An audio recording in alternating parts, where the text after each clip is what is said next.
As part of the curriculum, college students will choose which program of the NSTP they will avail when it comes to service to our nation.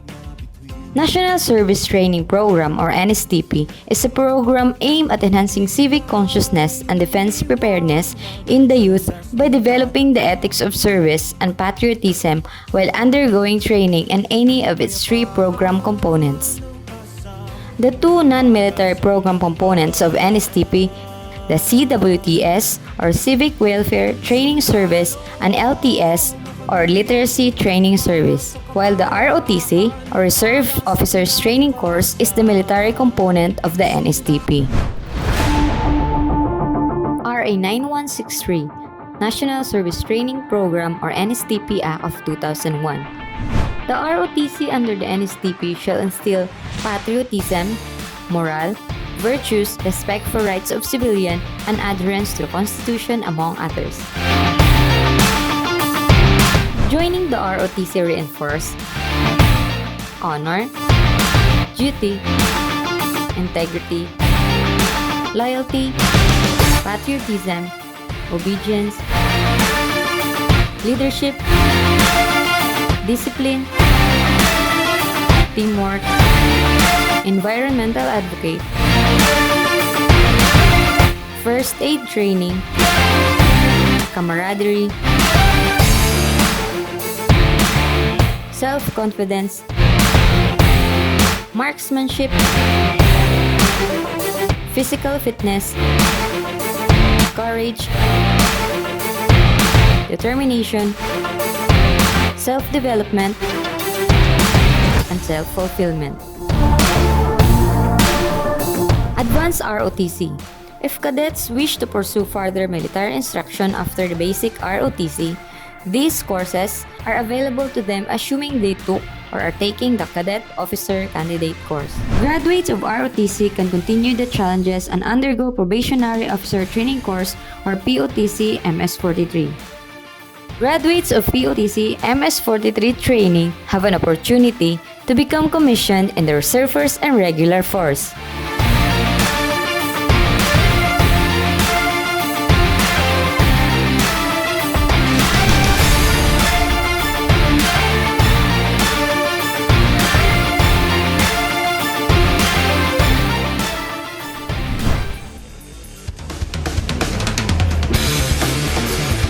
The Philippine Army is on track to becoming a formidable and adaptive force that will bolster its capability in land operations.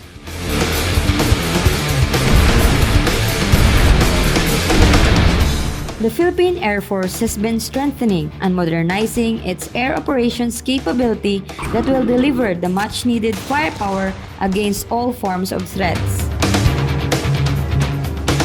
Given the archipelagic nature of the Philippines, the Philippine Navy is currently capacitating itself for naval defense, which will bolster its capability to deal with constantly evolving threats.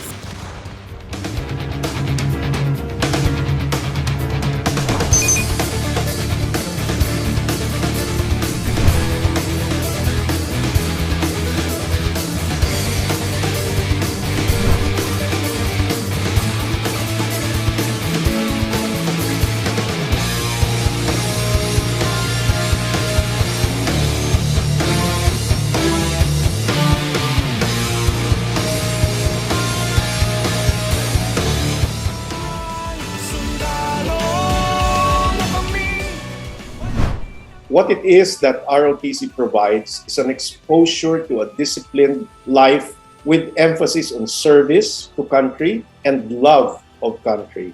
That is what ROTC is all about. It becomes a very important organization that you must experience.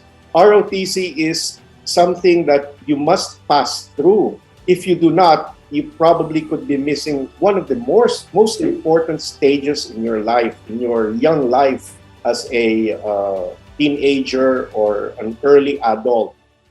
Training as a cadet officer was hard, but I was motivated by the idea of staying fit. As a pharmacy student, we lacked the time for ourselves, but the officer training was a great way to keep myself healthy and in good shape.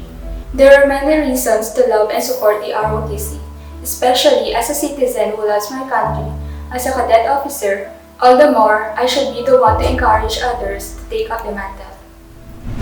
I am Judy Ann Magonsha, a graduate of Advanced ROTC in Holy Name University, Tagbilaran City, Bohol. I serve as an active member of Reserve Army. The training of ROTC molded me to become a disciplined individual where goals are prioritized and missions should be accomplished on time. Accept the challenge.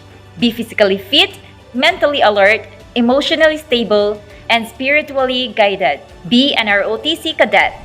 I am Cadet Lieutenant Colonel Viana K. P. Lagdaan, First Class, the current Corps Commander of the UP Diliman ROTC Corps of Cadets.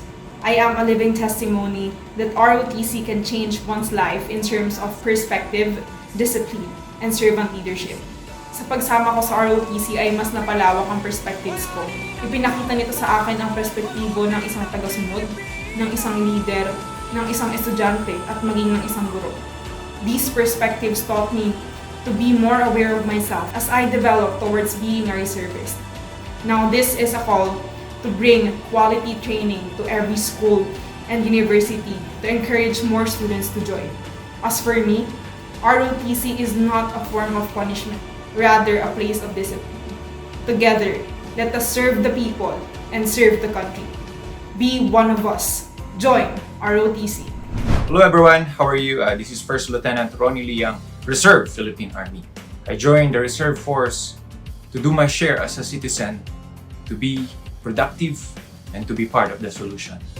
And I encourage everyone to do the same, to support and join the Reserve Officers Training Corps or the ROTC and the National Service Reserve Corps or the NSRC. Let us unite together to promote peace, unity, volunteerism, and patriotism. Wala pong tutulong sa Pilipino, kundi kapwa Pilipino. Marami pong salamat, stay healthy and safe, and God bless you. I'm Maribel M. Yocte, mother of Franz M. Yocte, who is currently taking Bachelor of Science in Civil Engineering at Adamson University. I fully support our OTC program, which I believe develops leadership and discipline.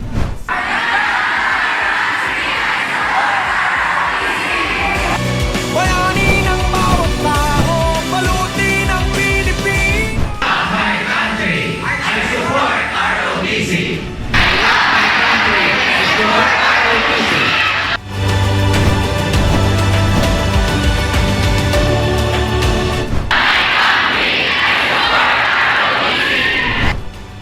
Choose the right path for a better future.